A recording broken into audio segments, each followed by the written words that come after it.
Incredible flavours, even better stories. One pour, 10 minutes.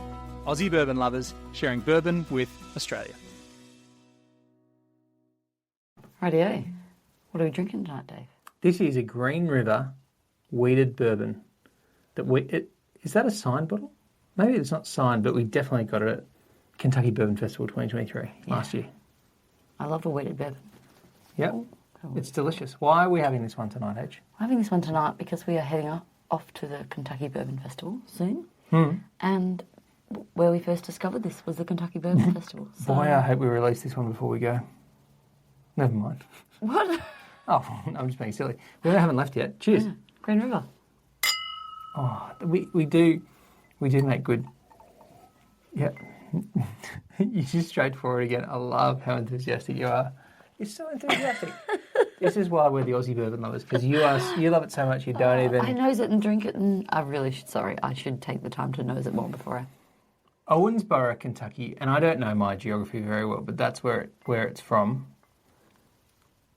It's... The extent of my knowledge is Kentucky. It's in Kentucky, yeah. Owensboro. And for the people playing at home, watching on the big screens, not big screens, just watching it all, DSP KY-1010. It's all every on the distillery in the United States has a DSP number, distillery number. KY is the state. 10 means it was the 10th registered distillery in America. Oh, wow. Isn't that amazing? I didn't know that. Yeah, so I knew the KY was Kentucky, but 10. It's continuously running. I don't think it needs to have been, because I know Peerless, for example, kind of reclaimed it after Prohibition and maybe more recently than that. Do you know what I love about the bottle? Come on then, you tell me. Is the bottom of it. There's a horseshoe shape, and it's like an indent, so there's like a little gap at the front. It's more than just a bourbon. It's more than just a bourbon. It's a really fun game because you can get a coin and sit your bottle on the table, and then you slide your coin from one end of the table towards the bourbon bottle, and if you're really clever, you can catch it in the horseshoe under the bourbon bottle. It's like a soccer game with a coin and a bourbon bottle. I think they call it shoot the shoe. Yeah. I think that's what the name of it is. Very fun. Because it makes it more than just a bourbon. That's exactly right. So it's a weeded bourbon, and just a second ago I had all the numbers up. Oh. I think it's 70% corn. I wonder if I can quickly... If it's 70% corn, how much wheat is there? I reckon it's as much as 20% wheat, actually. Oh, I like weeded bourbons. Why do you like weeded bourbon, H? What's the thing? I feel like they're smoother. They don't have that... Because the ones with rye have...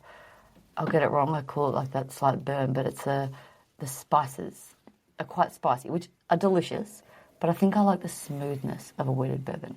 I think that's why. I've just come to, the more I taste, the more I realise it's always the weeded ones that I'm like, yes.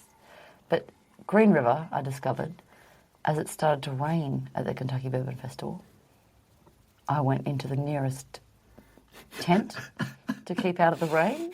There's a theme here because we also recently spoke about the rabbit hole, and that's what the refuge you sought during that rain shower was the rabbit hole. But it was only a few little sprinkles, like it didn't rain very much, but there was one rain shower, we went for the rabbit hole, then we wandered around and there was another late afternoon rain shower, and I ducked into Green River and was playing the game with lots of great people and had a lot of fun, and I decided to taste their delicious bourbon. You're right, and you stayed and played Shoot the Shoe. Yeah. And I ran across and went to Bardstown. I was terrible. Because no one was in that. There was a massive queue for Bardstown all day, except when it started raining because it wasn't undercover. It wasn't undercover, yeah. And so I ran over and I had a great chat with the guys at Bardstown. It was great. And I bought one of the bottles that's up there still. Yeah. But I had lots of fun playing the Shoot the Shoe, and I was terrible at it.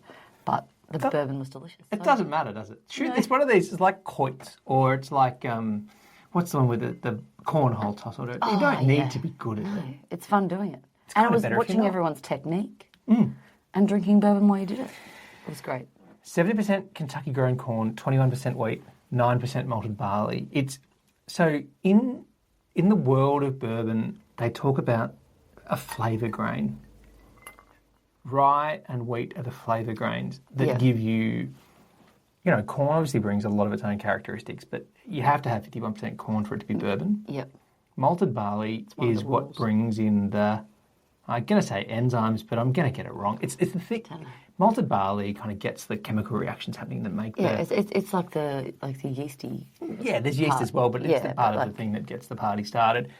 It's the other one. The party starter. Yeah. So wheat and rye are the two that kind of are the flavour grains. You have some 4-grain mash bills as well, but this is a wheated bourbon where you swap it. Pardon? Generally speaking. Yeah. And obviously lots of people doing lots of cool stuff. Yeah. But I definitely like the smoothness of the wheat. Yeah. And this is just, for me, a banging wheated bourbon. 21% wheat. Maker's Mark's that wheated bourbon that everyone kind of knows a lot about. Obviously, it's a red wheat. It's a red winter wheat, you're right. Yeah, you're right. So which is different to this one, right, or not? Greener would just say it's wheat. And it's wheat, yeah. And I don't know, of course it'll have its own name of its strain or whatever. It'll have its own thing. We'll find out more. There's some other famous wheated bourbons that you might have heard of. Pappy Van Winkle, for example, that's one. Weller is another one. Yeah. There's a few. There's lots of great wheated ones. Drew Mayville from Buffalo Trace said that only 5% of bourbons sold are wheated. Yeah, you get more rye. That's the flavour grain, the rye flavour grain, yeah. Yeah, is the main one. And more traditional, yeah. Yeah. And so you're saying I'm not traditional, but I like a wheated? I'm definitely not saying that. I'm saying that when Bill Samuels went, let's go red winter wheat, he was shaking things up a bit. Yeah. I'm glad he shook things up a bit. Yeah. And I'm glad that Green River people turned their delicious bourbon into more than just a bottle of bourbon. It's a fun game. So good.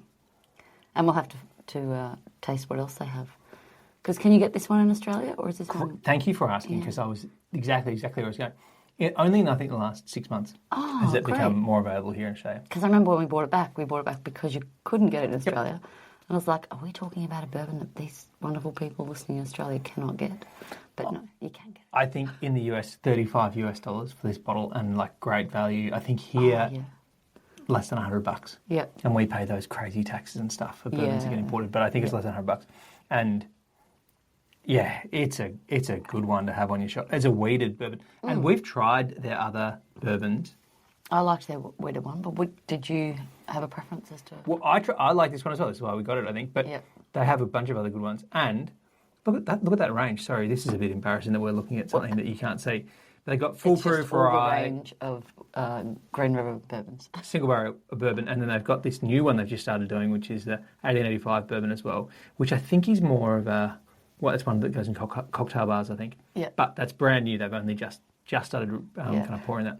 That was the other thing they were doing really well on the day. They were making great cocktails with this one. Were they? Do you remember what the cocktail was? Oh, I remember it had tea in it, because I was like, I'd never thought of putting cold tea in with a bourbon in a cocktail, and I was like, I need to try this at home.